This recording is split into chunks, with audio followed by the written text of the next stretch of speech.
This is an international box truck. A lot of the newer ones, even some of the older ones, are this style.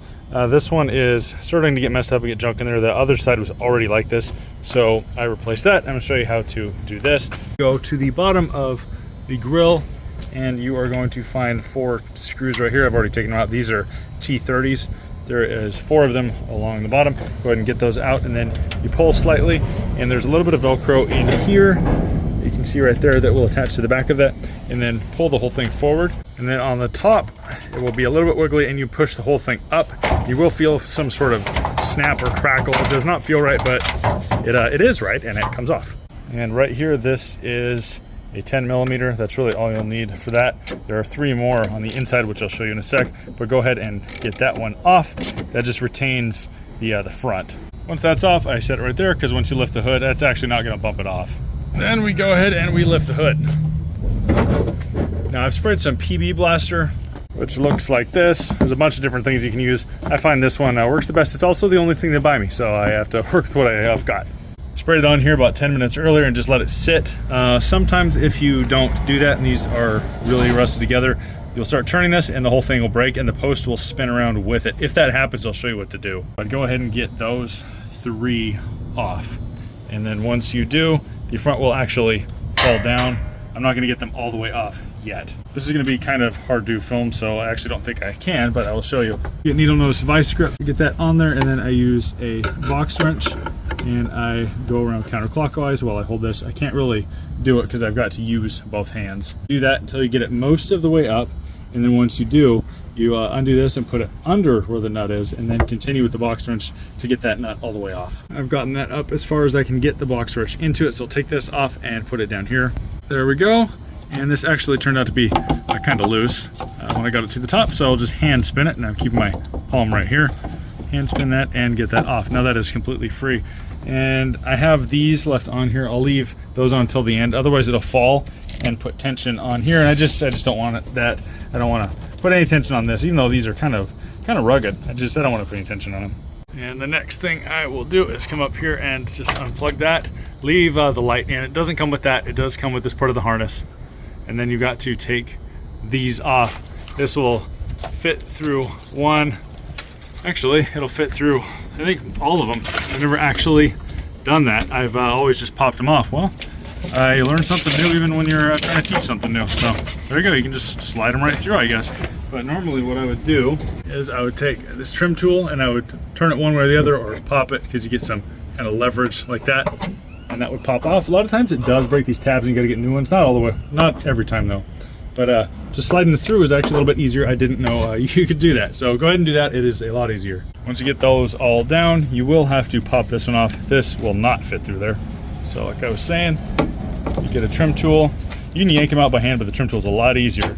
And you just push, and that pops out. A lot of times they will look kind of broken. If they don't come out all the way, that's fine. Just do like this, and when you put them back in, you can just bend this piece and then shove that back up in there, and that will clip it to stay, as long as both of these tabs don't bust off. And do the same to this one.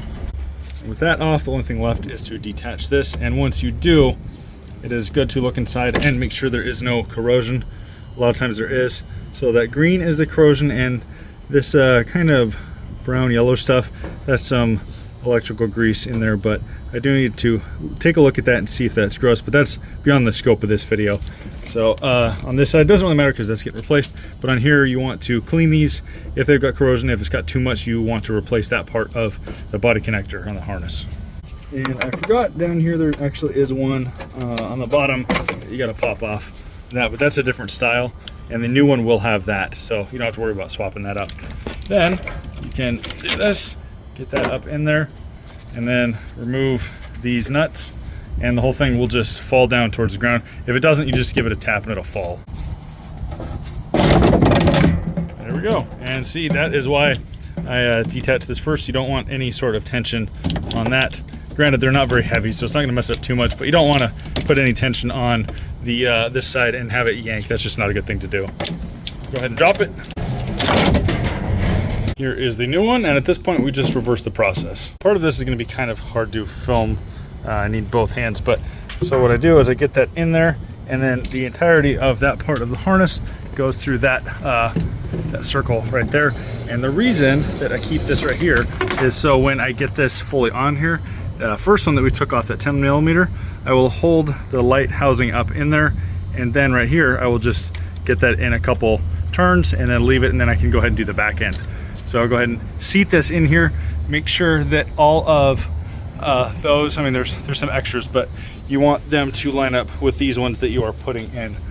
So go ahead and get those in, and then go get that 10 millimeter at least started. I got it in, got the harness through that hole, and the only thing actually holding it is just that right there. So that will hold the thing from falling out. Then we come around to the back side and then get those three on, and I'd say just get them hand tight because this is plastic. It does squish just a little bit, and this will bend just a little bit. It's not like metal to metal on these, so it doesn't have to be super tight. I don't even know if there's a torque spec on it. I just get it hand tight and call it good on those three nuts. Once you've gotten all those tightened down, take this piece, and I actually, see if I can do it. I'll drape the small one through there, and this actually points that way. So you put that in that hole, push down, and it will kind of click in there. Because this one comes from that direction, and we don't want it on the outside of that. Once you get it in here, and it will click. I probably couldn't hear that. It's kind of loud out here. Get that, and then that side is good, and we will put it through here. I'll show you what I was talking about with getting these back in when they're only half done. See how that is only halfway out, and then that barb part right there, right there. And if you yank on it really hard, of course it's gonna fall out, but pull on a little bit and that is fine. So that one is good, and then we're going to route this through all of, where are they? These, and then all the way up in there, and then we will get it plugged in right here. Once that is all routed, go ahead and plug that in. Then you can set the hood down. We are done on the inside. Tighten that 10 millimeter all the way in, and like I said with the other ones, just get it hand tight. It does not, I don't even think it has a torque spec, honestly. It's just some plastic. Then we get this grill on. Honestly, I'm gonna end it right here, but I'll tell you how to do it. I can't show you, I gotta use both hands to do it. Is I will get it up and in here, and it snaps down into these tabs. There are 4 of them, and after it goes down those tabs, then you push it forward, and then those are the was it Torx 30 T30s, I believe, that you screw clockwise and then get it in there. So the last part, yeah, I can only talk about and not do because it takes 2 hands. So thank you for watching. I hope this helped somebody. If it did, please consider subscribing, and safe driving and safe mechanicking, I guess, out there. Okay, bye guys.